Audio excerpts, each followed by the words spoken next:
From Montana's news leader, this is the MTN 10 o'clock news. We have just been through an intense election and emotions are high, but now tempers must be cooled and calm restored. We must get on with the business of America. One day after protesters stormed the Capitol, resulting in 5 deaths, including a police officer, President Donald Trump calls for order tonight and for the first time in 2 months acknowledges a transition of power will take place. Good evening and thanks for joining us tonight. I'm Russ Riesinger. Meanwhile, Democratic leaders and even some Republicans are now calling for President Trump to be removed from office with less than 2 weeks left in his term. And Education Secretary Betsy DeVos now joins Transportation Secretary Elaine Chao in resigning from President Trump's cabinet after those riots. Michael George has the latest from Capitol Hill. A day after the attack on Capitol Hill, President Trump says in a new White House video that he's outraged by the violence, lawlessness, and mayhem. The president also acknowledged his time in the White House is coming to a close, although he did not concede the election. Now Congress has certified the results. A new administration will be inaugurated on January 20th. My focus now turns to ensuring a smooth, orderly, and seamless transition of power. And to all of my wonderful supporters, I know you are disappointed, but I also want you to know that our incredible journey is only just beginning. Top Democrats are demanding President Trump's removal from office under the 25th Amendment, or for him to face a second impeachment trial on Capitol Hill. And by inciting sedition, as he did yesterday, he must be removed from office. President-elect Joe Biden also blamed President Trump for inciting his supporters to violently storm the Capitol building. He unleashed an all-out assault on our institutions of our democracy from the outset. And yesterday was but the culmination of that unrelenting attack. And tonight we're learning the Capitol Police Chief has resigned amid intense criticism. The cavalry should have been coming to get those people the hell off the steps and the platforms, but that would have been very, very ugly and difficult to do if you didn't have superior force. CBS News has learned that some of the rioters involved in the attack may still be in the Washington area, and new intelligence shows they may be planning new attacks in the city and on federal buildings.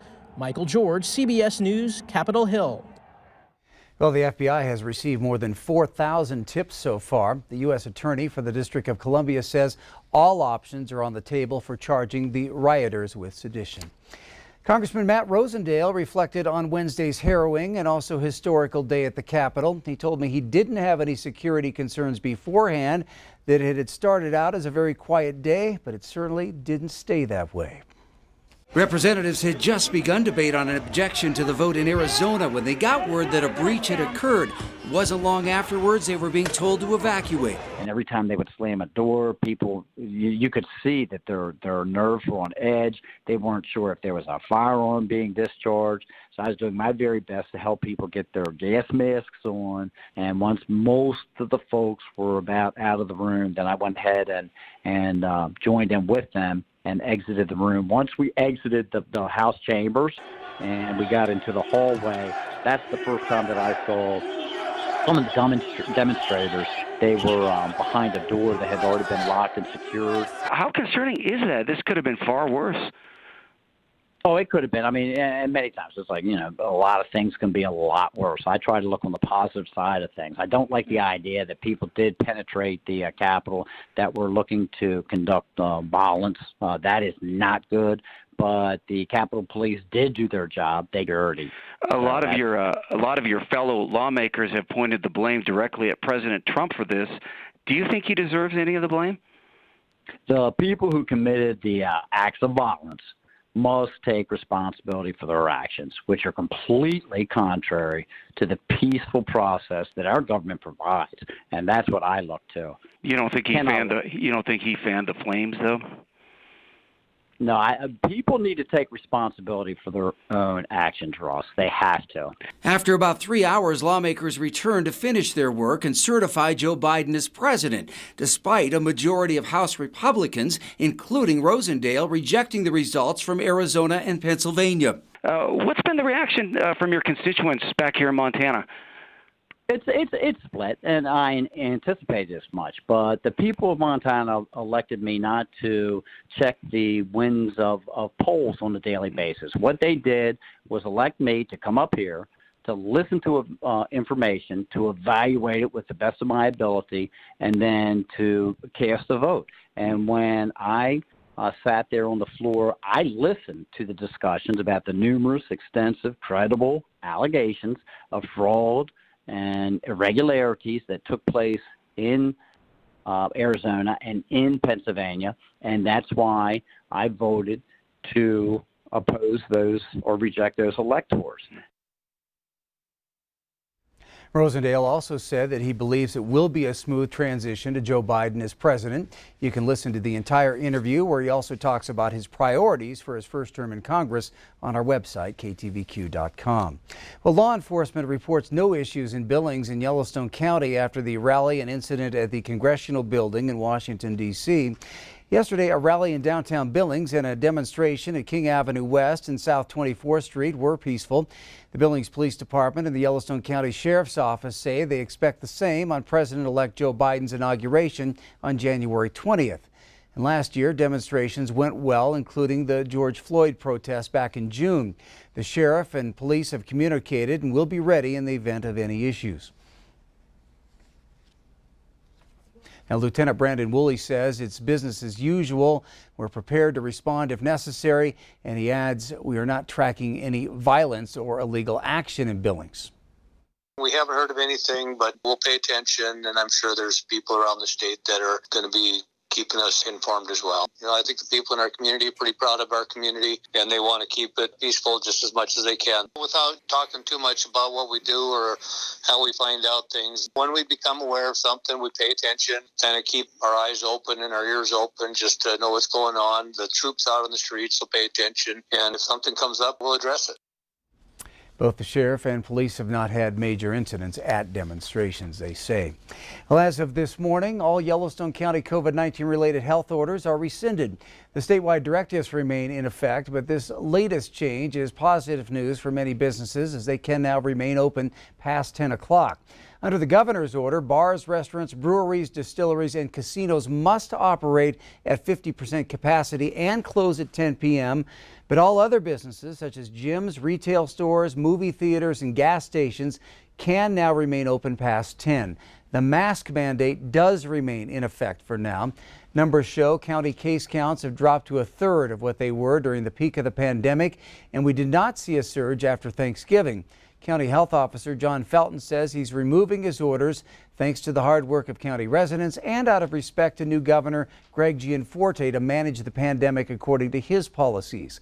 At the same time, Felton says the county will not comply with the governor's recent change in vaccine priority. Earlier this week, Gianforte announced all residents between the ages of 16 and 69 with underlying conditions and those over the age of 70 can be vaccinated. But Felton says Yellowstone County is still vaccinating frontline health care workers, and supply and demand don't match up.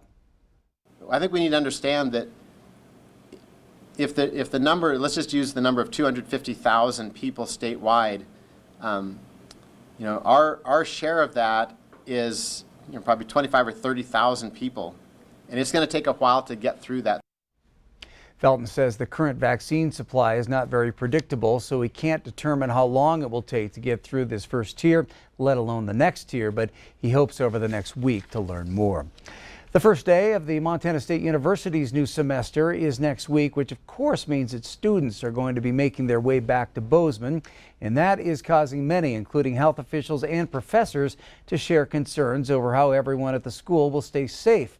MTN's Cody Boyer sat in on the Gallatin County Health meeting and has the story.